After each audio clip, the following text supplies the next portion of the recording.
Hello, and welcome to the Best English Podcast. I'm your host, Sophia, and it is so wonderful to have you here with me today. I want you to take a deep breath, relax, find a comfortable chair, because you and I are about to embark on a journey that will change the way you hear the English language forever. Have you ever had this experience? You've had a long day. You want to relax. You decide to watch a new movie that everyone is talking about. You've studied English for years. You're proud of your progress. You know the grammar rules. Your vocabulary is growing every day. You feel confident, so you press play. The movie starts. The actors begin to speak. And suddenly, that feeling of confidence just melts away. It vanishes. The words are flying past your ears at 100 miles an hour. It's not a language, it's a waterfall of sound, a chaotic jumble of noise. You try to focus, you lean in closer to the speakers, but you can only catch a word here, a word there, never the full meaning. In frustration, you reach for the remote and turn on the subtitles. And as you read the words on the screen, a strange and familiar feeling comes over you. You think, wait a minute, I know that word, and that one, and that one. I know all of these words. Why couldn't I understand them when they were spoken? If this story feels painfully familiar to you, I want to tell you two things. First, you are not alone. This is an almost universal experience for English learners. And second, and this is the most important part, it is not your fault. The problem isn't with your English. The problem is that you were taught a version of English that doesn't really exist in the real world. The English you learned in your textbook is like a photograph of a tiger in a zoo. It's a perfect, clear, and still image. But real spoken English is the tiger in the jungle. It's alive, it's fast, it's messy, and it moves in ways you don't expect. Think of it like this. The English you were taught is a tourist map of a big city. It shows you the main streets, the famous monuments, the major subway stations. It's useful, it's clear, and it gives you the basics. But people who live in the city, they don't use that map. They have a different map in their heads.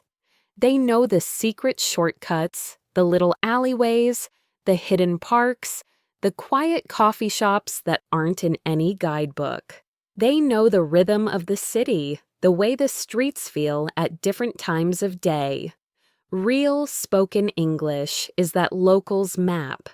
It's full of secrets and shortcuts that make communication faster, more efficient, and more colorful. Today, we are going to throw away the tourist map. You and I are going to step into the jungle together. We are going on a deep exploration to uncover the secrets of real English conversation. This isn't just a lesson. It's a retuning of your ears. We will slow down that waterfall of sound, and by the end of our time together, you will start to hear the individual drops of water. You'll begin to understand the hidden rhythm, the secret music, and the true feeling behind the words. This episode is your key, your secret locals map to unlocking the door to confident listening and, eventually, confident speaking. So, are you ready to discover the secrets? Let's begin this journey. The first thing we absolutely must understand is why real spoken English is so dramatically different from the slow, careful English in your grammar books. The English you learned in school is often what we call citation form. Each word is pronounced perfectly and separately, as if it were an item on a list. Your textbook might present a sentence like this: What are you going to do on the weekend?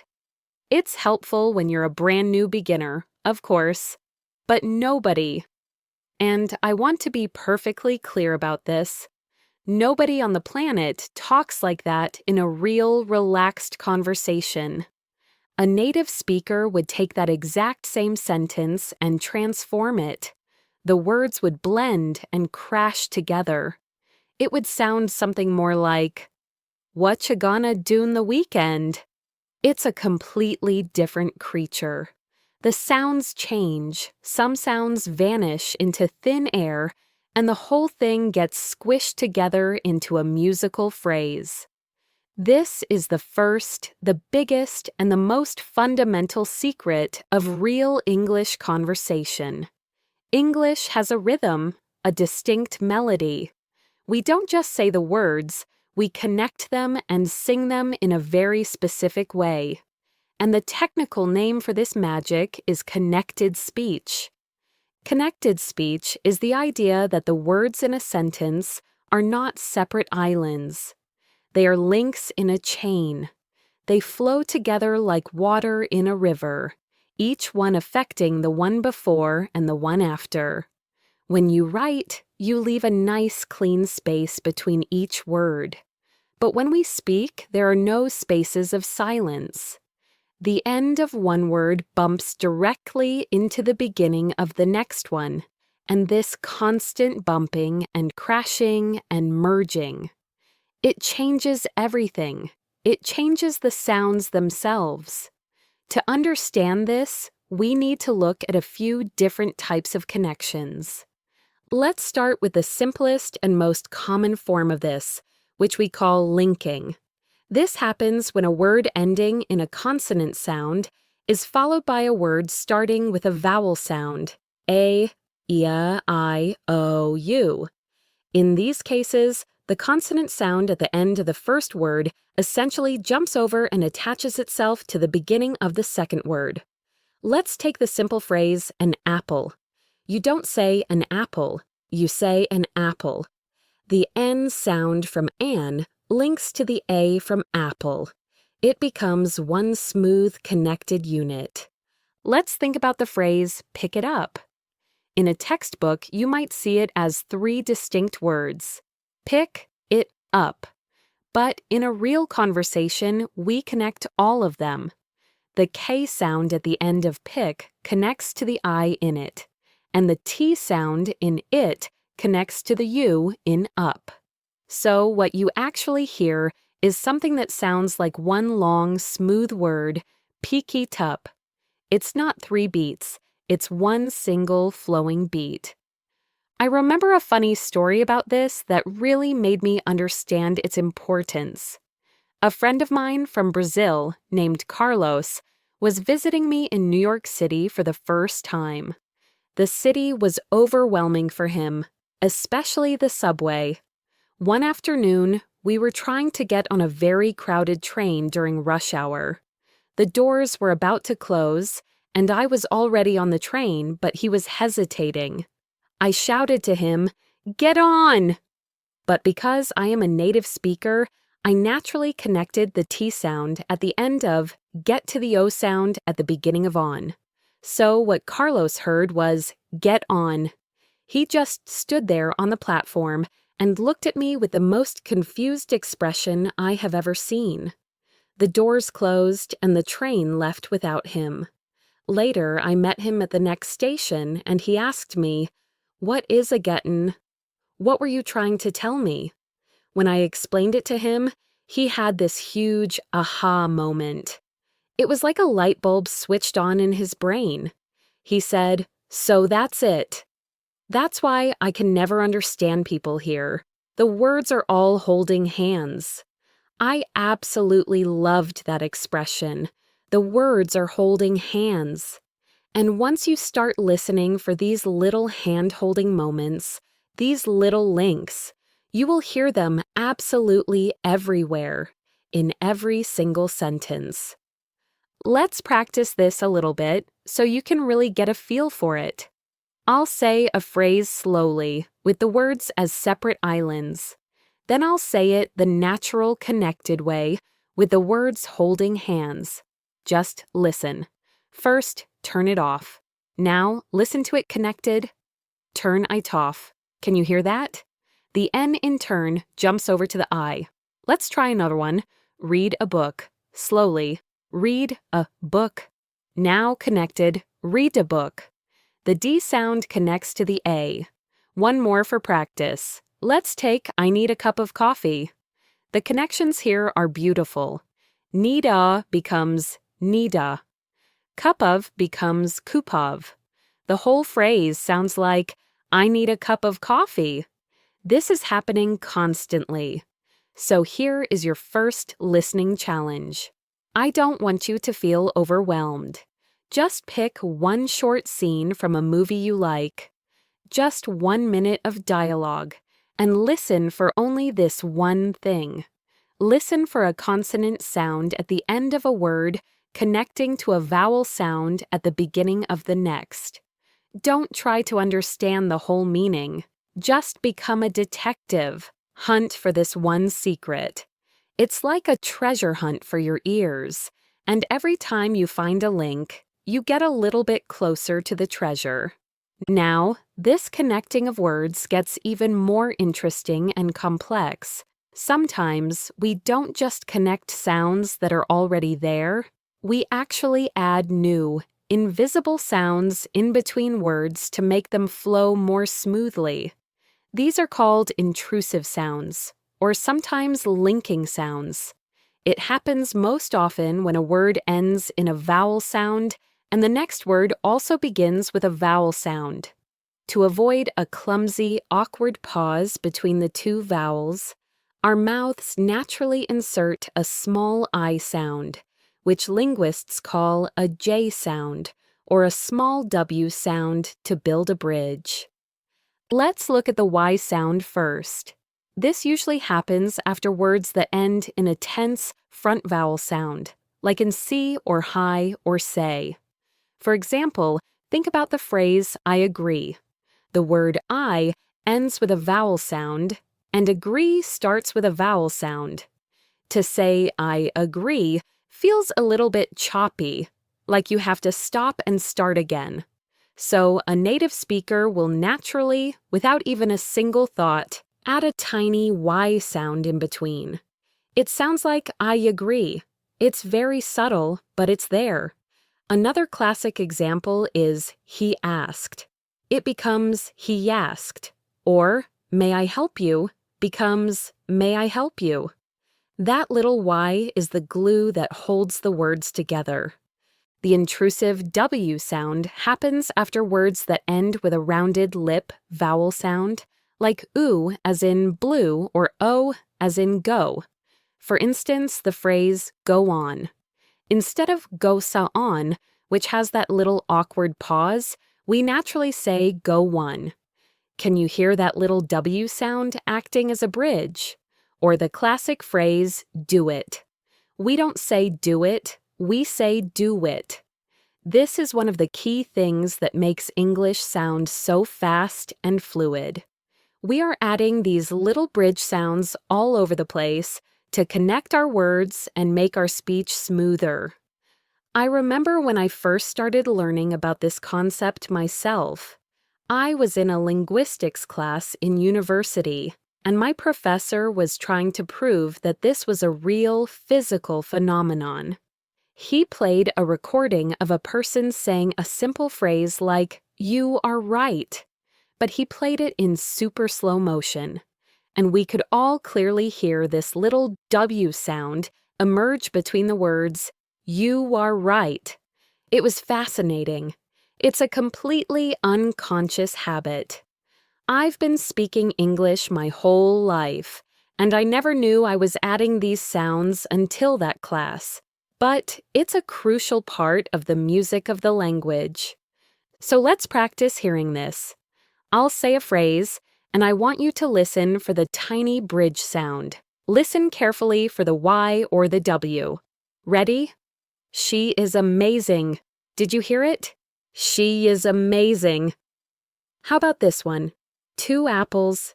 Did you hear the W? 2 W apples. One more. Don't be so anxious. It becomes so anxious.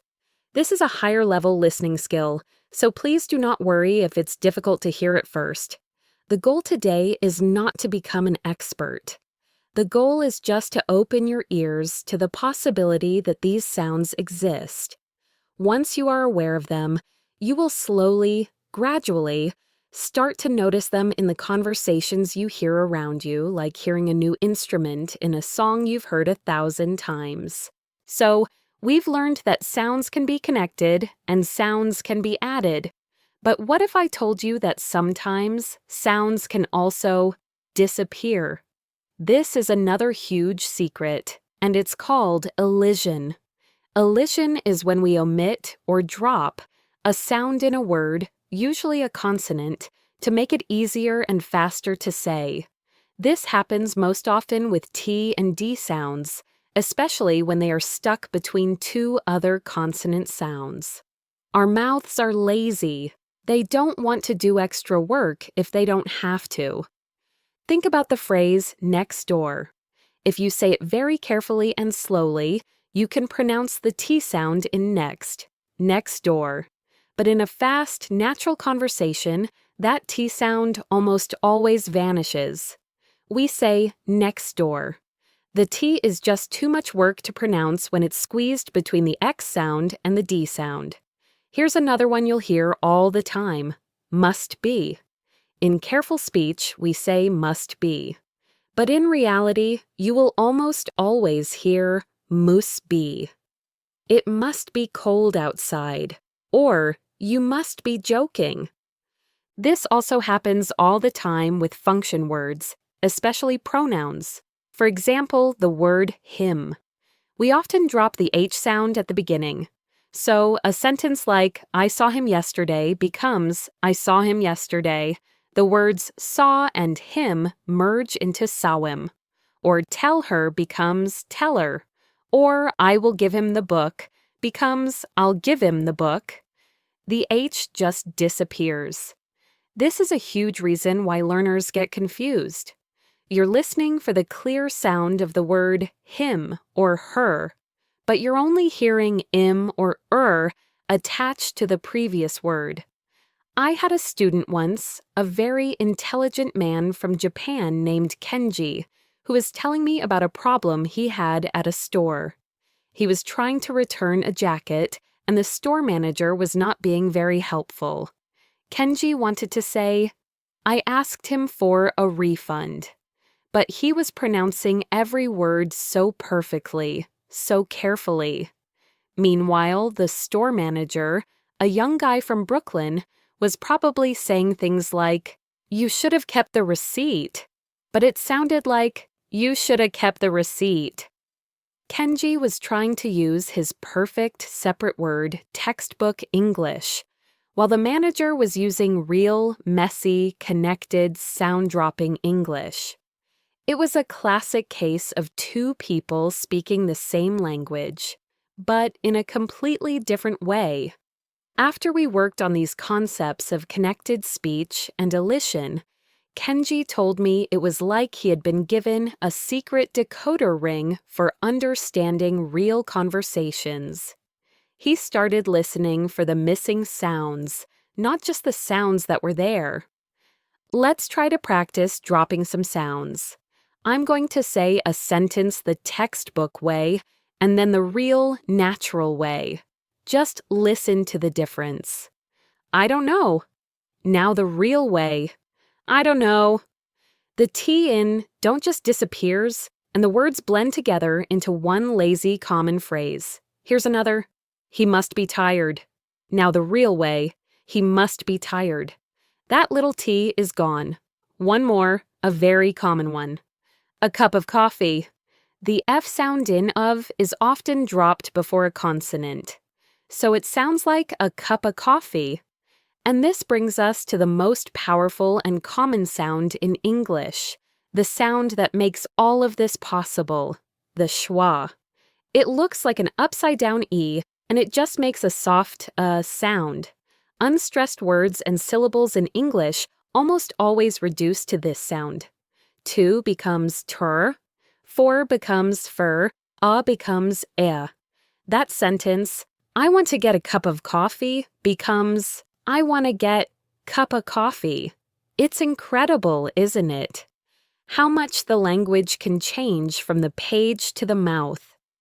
This brings us to our second big secret of real English conversation. This secret isn't about how sounds connect, but about the words we use that don't seem to have any meaning at all. I'm talking about filler words, hedges, and conversational gambits. In your English class, you were probably taught to speak in perfect, complete sentences, to pause, think, and then deliver a grammatically correct statement. But if you listen to native speakers, you'll notice we almost never do that. Our speech is messy.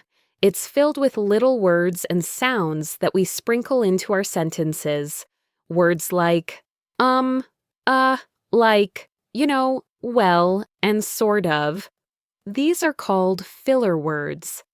And I want to tell you something very important. They are not mistakes. They are an incredibly important, functional part of sounding natural and fluent. Filler words have a few very important jobs. Their first and most obvious job is to give us time to think. When someone asks you a complex question, you don't always have the answer ready to go. So instead of just sitting there in complete silence, which can be very awkward, you might say, let me see, or, well, that's an interesting question. That little word, or, well, acts as a placeholder. It signals to the other person, I have heard you, I am thinking. Please wait one moment. It keeps the conversation flowing smoothly. Their second job is to make what we say sound softer and less direct. They act as a cushion for our words. If your friend shows you a new painting she made and you don't really like it, you wouldn't just say, I don't like it. That's too direct, too harsh, and it might hurt her feelings. Instead, you might use fillers to soften your response. You could say, wow, it's, very colorful, or, well, I can see you put a lot of work into it. That little filler word, that moment of hesitation, shows that you are being thoughtful and trying to be kind. Let's talk about the most famous and maybe the most misunderstood filler word, like. Young people, especially in American English, are famous for using the word like all the time. Sometimes it's just a verbal pause, a simple replacement for Someone might say, so I was at the store and I saw this amazing jacket. In this case, doesn't really mean anything. It's just filling space while the speaker gathers their thoughts. But like has other, more specific jobs. It can be used to introduce a quote or to describe a thought or feeling. For example, my friend was like, you have to see this movie. Here, was like is a casual conversational replacement for said. It can also be used to show that you are approximating or estimating something, that what you are saying is not exact. For instance, there were 50 people at the party. It means there were about 50 people, maybe 45, maybe 55. And finally, and this is a very common use, it can be used to soften an opinion or a statement. I just feel like maybe that's not the best idea. It makes the opinion sound less strong, more like a gentle suggestion. I remember I once had a big job interview when I was in my early 20s. I was so nervous about sounding professional and intelligent that I tried to speak in these perfect, complete sentences, just like my English teacher had taught me. I made a conscious decision not to use any filler words at all. The result was a disaster. I sounded like a robot. I would pause for 5 or 10 seconds in complete, uncomfortable silence while I searched my brain for the perfect word. It was so awkward. The interviewer asked me, "Tell me about a time you had to solve a difficult problem." I just sat there, my mind blank, silent, for what felt like an eternity. It would have been so much more natural if I had said, "Wow, that's a great question." Well, let me think for a moment. Okay, so there was this one time at my old job. Those little filler words would have filled the silence, showed that I was thinking, and made me sound more human and more relatable. Since then, I've learned that the goal in conversation isn't to be a perfect robot. The goal is to connect with another person, and our imperfections, our ums and likes, are part of that human connection. Now, closely related to filler words are hedges. Hedges are words or phrases we use to make our statements less absolute or assertive. We use them when we are not 100% sure about something, or, very importantly, when we want to be polite and not impose our opinion too strongly on others. Common hedges include words and phrases like maybe, perhaps, I think, I guess, it seems like, sort of, kind of, and a little bit. Imagine your boss shows you a new design for a company website and you immediately see a big problem with it. You wouldn't say, "This is a bad design, it will fail." That is far too direct, too aggressive, and it will probably make your boss defensive. Instead, you would use hedging language to soften your feedback.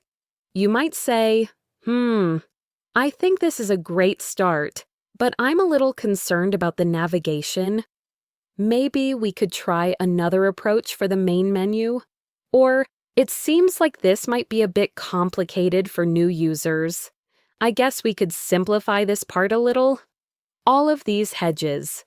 I think, a little concerned, maybe, it seems like, a bit complicated, I guess.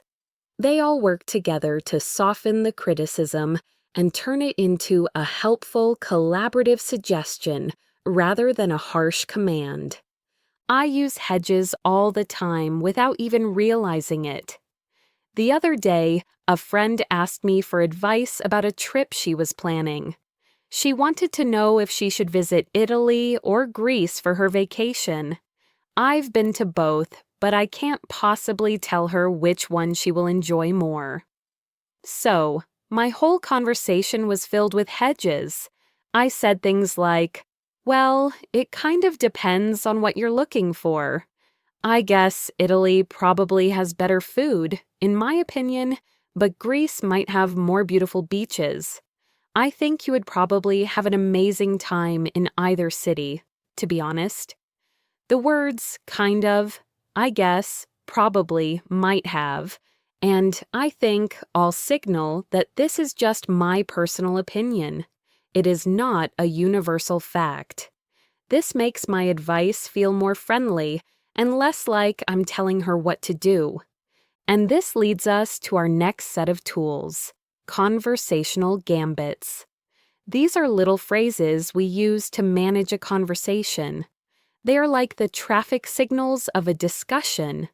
They tell people when we want to start, when we want to change direction, and when we are ready to stop. For example, if you want to change the topic, you might use a gambit like, "Anyway," or "Speaking of which," or "That reminds me." If you want to show you are listening and encourage the other person to say more, you might say, "Oh, really?" or "No way," or "Uh-huh." If you need to interrupt politely, you can say, "Sorry to jump in, but," or "If I could just add something." These little phrases are the glue that holds a conversation together, and learning a few of them can make your interactions so much smoother. Learning to use fillers, hedges, and gambits is a game changer for sounding natural in English. So here is your practice for this secret. The next time you are speaking English, try to add just one filler word.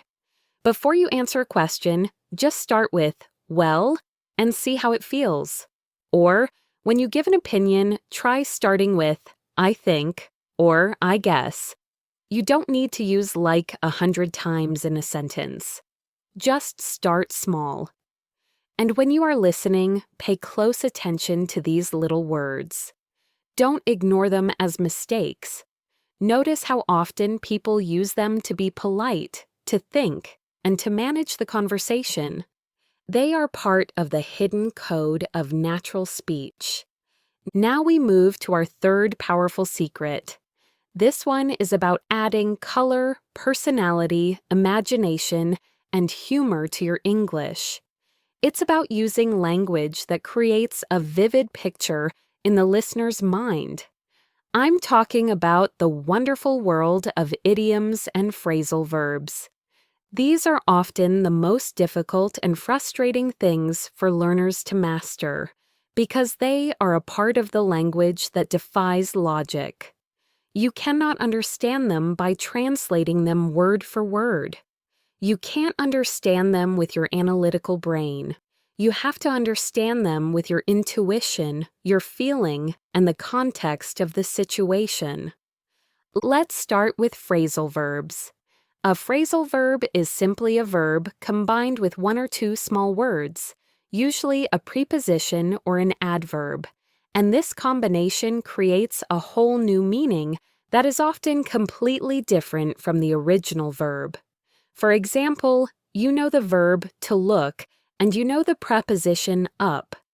But when you put them together, to look up to someone, it doesn't mean you are looking in an upward direction at them. It means you admire and respect them. The meaning has completely transformed. Native speakers use phrasal verbs constantly, effortlessly, and endlessly.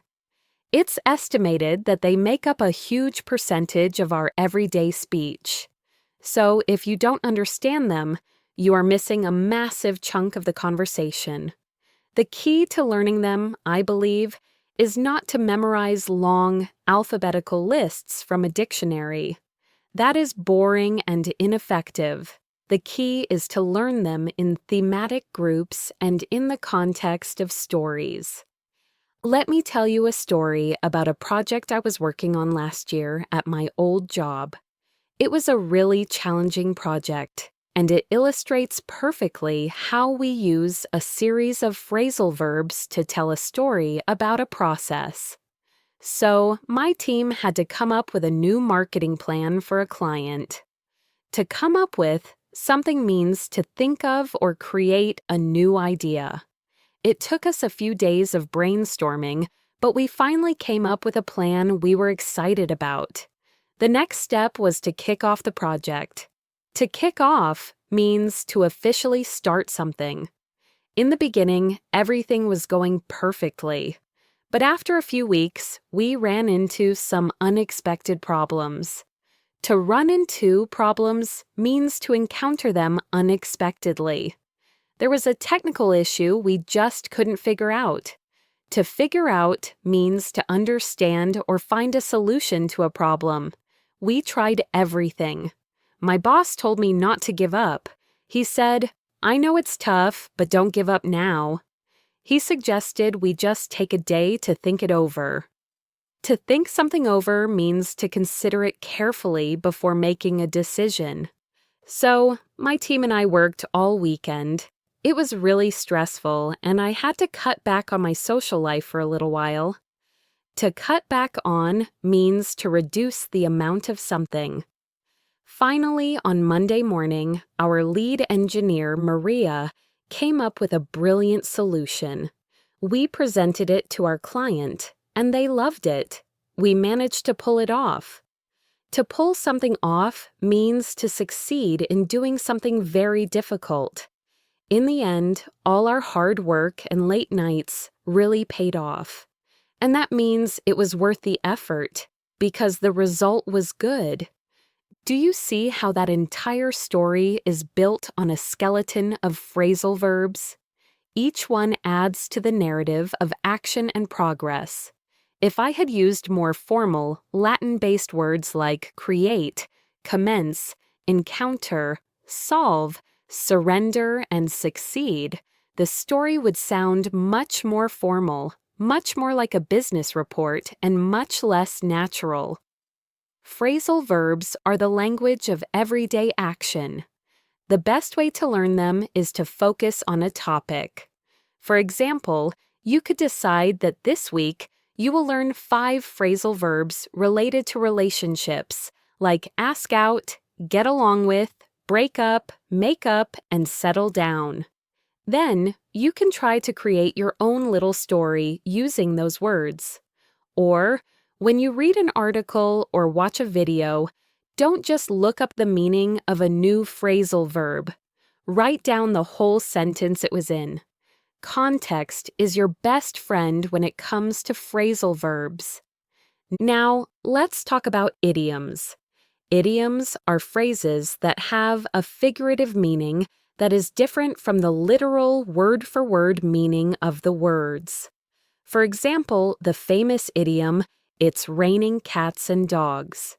We all know it doesn't literally mean that cats and dogs are falling from the sky. It's a creative, expressive way to say it's raining very heavily. Idioms are like the poetry of a language. They add imagery, color, and a sense of cultural history to our speech. Like phrasal verbs, you should not try to memorize hundreds of them from a list. That's a recipe for confusion.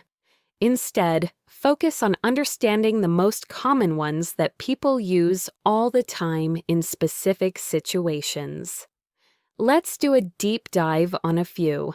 Let's take the idiom to bite the bullet. Literally, this means to bite a piece of metal, which sounds painful and strange. The origin probably comes from a time before modern medicine, when soldiers who were having surgery would literally be given a lead bullet to bite down on to cope with the pain. So today, when we say you have to bite the bullet, it means you have to face a difficult or unpleasant situation with courage and determination. For example, I hate going to the dentist, but my tooth really hurts, so I guess I just have to bite the bullet and make an appointment. Or, nobody wanted to work on the weekend, but the deadline was Monday, so we all had to bite the bullet and come into the office. Here's another one, to spill the beans. Literally, this means to knock over a container of beans. The figurative meaning is to reveal a secret. Imagine you're planning a surprise birthday party for your friend, Sarah. You've invited all her friends and you've told everyone, please don't spill the beans. I want it to be a complete surprise. Then your other friend, Tom, who is not very good at keeping secrets, is talking to Sarah and he almost reveals the plan. You might say later, Tom, you almost spilled the beans about the party. It's a playful, common way to talk about revealing secret information. When you hear an idiom you don't know, don't panic and don't get stuck on the literal words. Use the context. Use the speaker's tone of voice. Try to guess the general feeling of the phrase. Is it positive? Is it negative? Is it about something being easy or difficult? You can often understand the emotional meaning even if you don't know the exact definition. For your practice, I want you to choose just one idiom from our talk today. Maybe a piece of cake. And this week, try to find a situation in your own life where you can use it. Maybe you finished a difficult task at work, and you can think to yourself, wow, that was definitely not a piece of cake. Or maybe you did something easily, and you can say to yourself, okay, that was a piece of cake. By connecting these strange, poetic phrases to your own real life, you will remember them so much better. This leads us to our fourth and final secret, which is possibly the most important one of all. It's the one that ties everything together. It's not about the words you say or even how you connect them. It's about the music behind the words. I'm talking about intonation and rhythm. Rhythm in English is all about stress. In any given sentence, some words are more important than others, and we make these important words stand out by saying them a little louder, a little longer, and at a slightly higher pitch. These are the stressed words.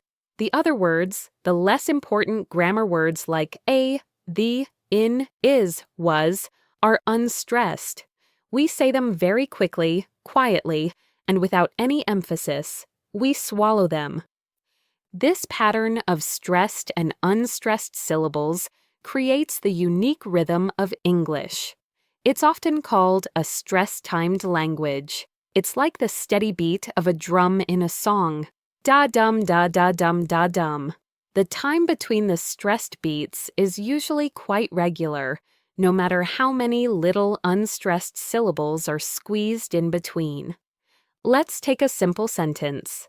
I want to go to the store for some milk. The most important words here, the words that carry the core meaning, are want, go, store, and milk.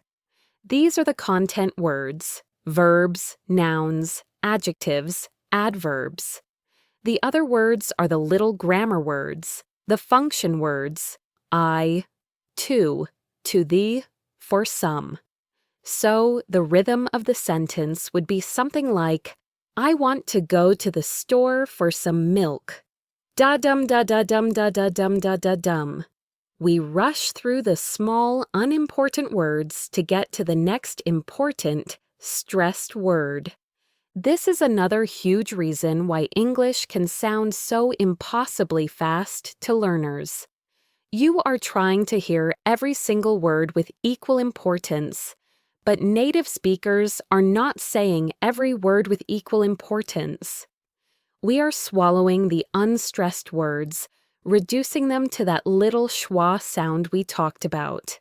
Your listening strategy needs to shift. Instead of trying to hear everything, try to listen for the stressed words.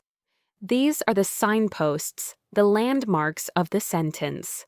If you can catch the stressed words, you can usually understand the general meaning of the sentence, even if you miss all the little words in between. Now, let's talk about intonation. Intonation is the melody of the sentence. It's the way our pitch, the highness or lowness of our voice, goes up and down when we speak. And this melody carries a massive amount of meaning. Sometimes the intonation is even more important than the words themselves, because it tells us the speaker's true feeling or intention. Generally, in English, our pitch falls down at the end of a simple statement. For example, I live in the city. My voice goes down on the last stressed word, city. City. This falling tone signals that I am finished with my thought. It's a period at the end of a sentence. However, for most questions, especially yes-no questions, our pitch rises up at the end. Do you live in the city? City? The rising pitch is what makes it sound like a question. It's a question mark. But this is where it gets really fascinating. We use intonation to express our emotions and attitudes. I can say the exact same word or phrase with different intonation and give it a completely different meaning. Let's take the simple response, great. Imagine I tell you I'm going on vacation. If you say, great, with a high, falling intonation, you sound genuinely happy and excited for me. But what if you say, great, with a low, flat, falling intonation? You sound bored and uninterested. What if you say, great, with a rising intonation? You sound surprised or maybe even like you don't believe me. And what if I tell you I have to work all weekend and you say, "Oh, great," with a slow, rising then falling intonation? That is sarcasm. You mean the opposite. You mean, "That sounds terrible." The word is the same. The letters are the same. But the meaning is completely different. This is the emotional code of the language. It's how we show sarcasm, excitement, doubt, worry, joy, and hundreds of other feelings without changing the words at all. This is why just reading subtitles in a movie is not enough. The subtitles give you the words, but they don't give you the music. They don't tell you if the character is being sincere or sarcastic, happy or sad. Learning to listen to intonation is about learning to listen with your heart and your intuition, not just your ears. So, for your final practice, I want you to become an intonation detective. Find a short conversation between two people on YouTube or in a TV show. Close your eyes and just listen to the melody of the voices. Don't even try to understand the words. Can you hear when the pitch goes up? Can you hear when it goes down? Can you guess the emotion of the speaker just from the sound and the music of their voice? Are they excited? Are they asking a question? Are they making a joke? This exercise can train your ears to pick up on the rich emotional information that is hidden in the music of the language. So, we have journeyed through the 4 major secrets of real English conversation. We've uncovered how words connect, melt, and disappear through connected speech. We've learned the importance of the little, meaningless words that make us sound human, the fillers, hedges, and gambits.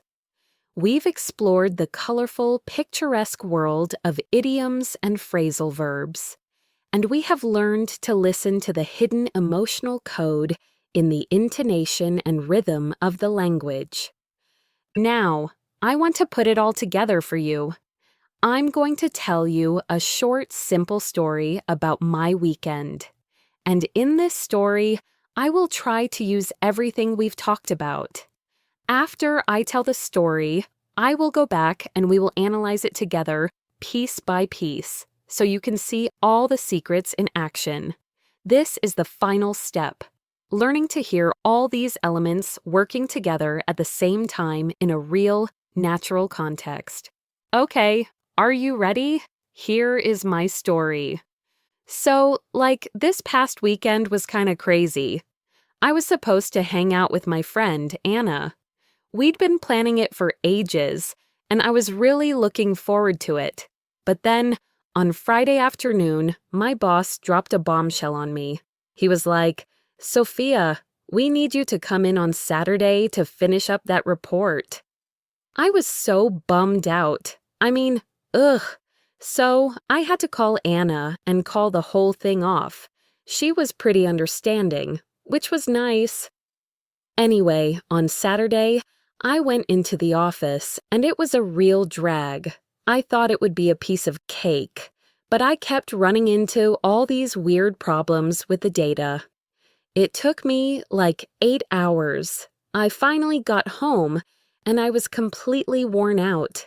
I just ordered a pizza and crashed on the sofa. You know, it wasn't exactly the weekend I'd planned, but at the end of the day, you gotta do what you gotta do, right?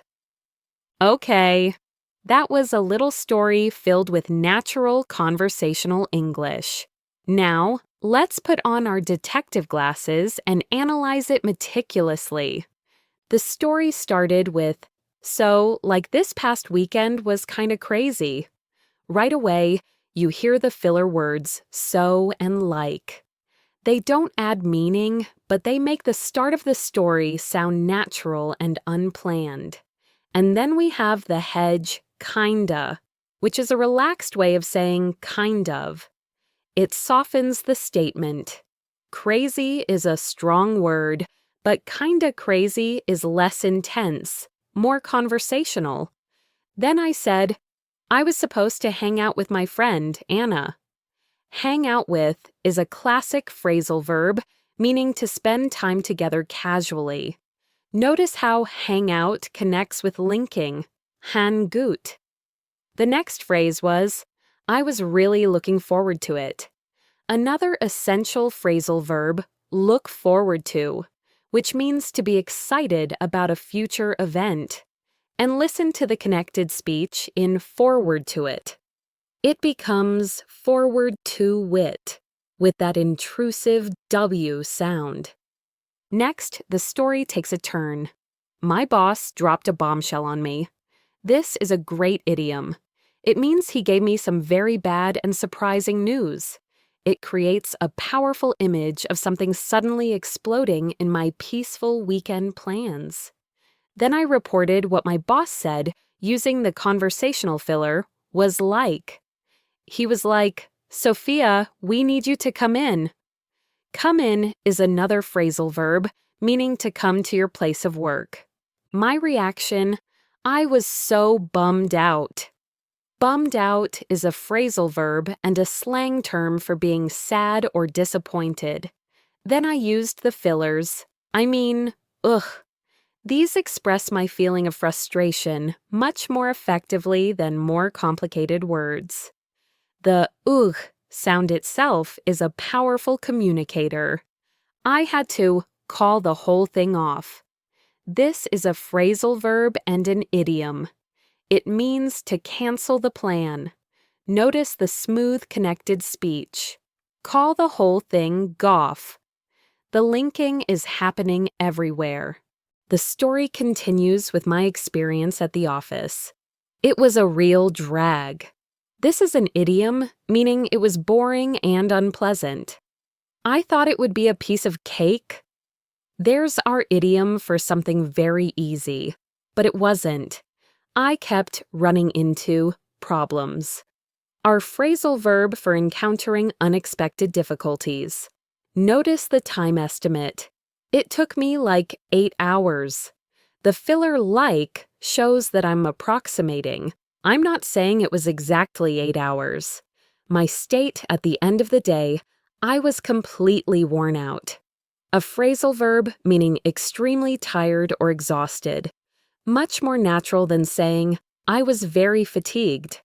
And my final actions, I just ordered a pizza and crashed on the sofa. To crash here is a slang verb meaning to fall asleep very quickly because you are so tired, or to just collapse in exhaustion. And finally, the little summary at the end. I started with the filler. This is a way to check if the listener is following and to make the conversation more inclusive and friendly. And I ended with an idiom. At the end of the day, which means in conclusion or when everything is considered. And the final sentence, you gotta do what you gotta do, right? Gotta is the reduced natural pronunciation of got to. And the little right at the end is a tag question. We use these to ask for agreement from the listener. Notice the rising intonation on right, which makes it a question and invites the listener to agree with me. Wow, look at how much was packed into that tiny little story. Every single sentence had at least one of the secrets we talked about today. This is real English. It's messy, it's full of shortcuts, it's expressive, and it's musical. And the wonderful, wonderful news is that you are now officially an insider. You have the keys. You have the locals map to unlock this code. I know this was a lot of information. I know this was a very long and deep journey. It might even feel a little overwhelming right now, but I don't want you to feel pressured to remember everything at once. The purpose of this journey today was not to memorize a long list of rules. It was to fundamentally change the way you listen. It was to tune your ears to a new frequency, the frequency of real human English. From now on, when you listen to English, you won't just hear a wall of sound. You will start to hear the connections between words. You will start to notice the little fillers people use to buy time and be polite. You will start to recognize the beautiful, strange pictures that idioms paint. And you will start to feel the emotions carried in the melody of the language. Your journey to becoming a confident English listener starts not with studying more grammar rules, but with listening differently, with listening actively and curiously. Be a detective. When you watch a movie, don't just be a passive viewer. Be an active listener. Pick one thing, just one single thing, from our talk today and listen for it. One day, listen for phrasal verbs. The next day, listen for rising intonation at the end of questions. The day after that, listen for the way the word and is almost always pronounced n. This is a skill that builds over time, layer by layer, like building a beautiful house brick by brick. Every time you notice something new, every time you hear a connection or understand an idiom from context, you are adding another brick to your house. And one day, sooner than you think, you will be listening to a fast conversation or watching a movie without subtitles, and you will suddenly realize, I understand. I actually understand everything. And that feeling, that incredible moment of breakthrough, is what makes this whole journey worthwhile. Thank you so much for joining me today, for taking this incredible, deep journey into the heart of real spoken English. You have taken a huge, meaningful step forward in your learning adventure. Keep listening, stay curious, and most of all, be patient and kind with yourself. You are doing an amazing job. If you found this deep dive helpful, if you feel like your ears have been opened just a little bit wider today, please consider sharing this podcast with a friend who is also on their English learning journey. The secrets are always better when they are shared. And don't forget to subscribe to the Best English podcast so you don't miss our next adventure together.